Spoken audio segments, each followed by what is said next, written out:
Golden handcuffs don't trap you with money. They trap you by making a bad situation tolerable. The salary is good, the benefits are good, the job is stable. And because of that, you keep telling yourself, it's not that bad. But every year you stay, something starts happening without you realizing it. The comfort of your job quietly raises your tolerance for how bad things are allowed to get before you finally do something about it. I call this the tolerance trap. And it's why smart, successful people can spend 5, 10, even 15 years in a job they already know isn't right for them. The problem isn't that you don't have the courage to leave. The problem is that you're waiting until the pain gets bad enough to make the decision for you. And when that happens, you're usually making one of the biggest decisions of your life from the worst possible place. In this video, I'm going to show you how to recognize the tolerance trap and the 3 things I do before making your next career move. You've probably already heard the standard advice: reassess your values, get your finances in order, update your resume, feel grateful for what you've got.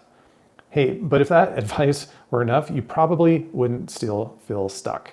Because golden handcuffs aren't really a money problem. They're a decision-making problem. Let's talk about the tolerance trap. Here's how the trap actually works. The safer the job feels, the longer you're willing to tolerate misalignment. Comfort goes up, your tolerance for wrong situations goes up right along with it. Urgency quietly disappears, and with no urgency, there's no clarity work to figure out what you really want to do next either. You just wait until you hit a breaking point. Then you make a reactive decision. So you're not the only one doing this math. 62% of workers now say they'd rather keep the job security they have than take a shot at something better, even a better opportunity. That's not weakness, that's the tolerance trap at scale. So I know this because I've lived it. 25 years into my career, I had what looked like the dream job. Good pay, good benefits, people telling me all the time I had it made. Inside, I was burned out. I wasn't growing and quietly anxious for about 5 years before I did anything about it.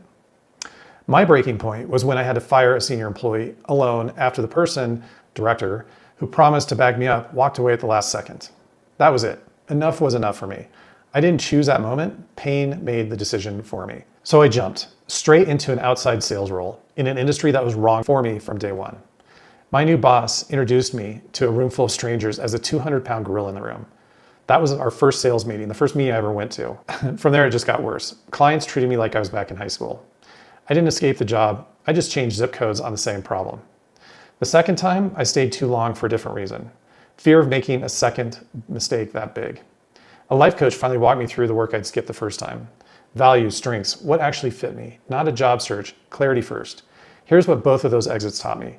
One by skipping it and one by finally doing it. Leaving isn't the same as getting free. Clarity is the cornerstone.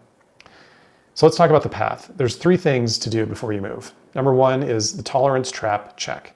First, do a gut check on why you're really still there. Ask yourself one question. Am I staying because this is right for me or because leaving feels scary? If the only honest answer you've got is, well, the benefits are good, that's your answer, you're in the tolerance trap right now. Not someday, right now. Number 2, find your red threads. Here's one of my favorite tools to help clients in these situations. It comes from a researcher, Marcus Buckingham, in his book, Love and Work, which is a great book, by the way. He calls it finding your red threads, which is looking for the activities you instinctively love, not just tolerate. Here's the simple version. Finish this sentence 3 times. I love it when I'm fill in the blank. Don't overthink it. Then look at your 3 answers and ask, what's the pattern underneath them? Maybe you love teaching people complicated ideas. Maybe you love solving problems no one else can figure out. Maybe you love building things from scratch. Maybe you love bringing people together. Those patterns aren't random. They're evidence of the kinds of work that naturally energize you. These are your red threads.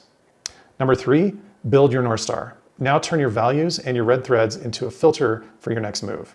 Ask yourself, what 3 things must the next chapter of my career contain? Not what would be nice, what has to be there? Then hold your current role up against that answer honestly. See where it matches and see where it doesn't. Because the goal isn't to just identify that you want to leave, it's to get clear on what you're actually moving toward. So this isn't just my story. I've walked over 200 people through the same clarity first process before they made a move. And here's the part that should bother you a little.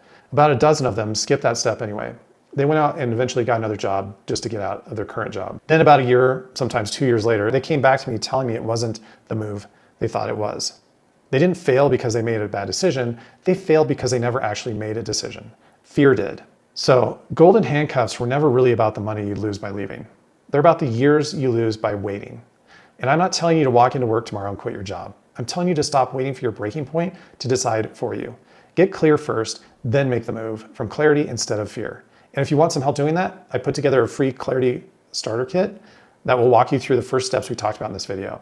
You can get it inside my free Thriving Professionals community, where you'll also find other resources and a group of people who are working through the same kinds of career decisions you are. I put the link below in this video and also in the comments. Join the community, grab the Clarity Starter Kit, and start getting clear on what your next chapter should actually look like. Remember, get clear first, then move.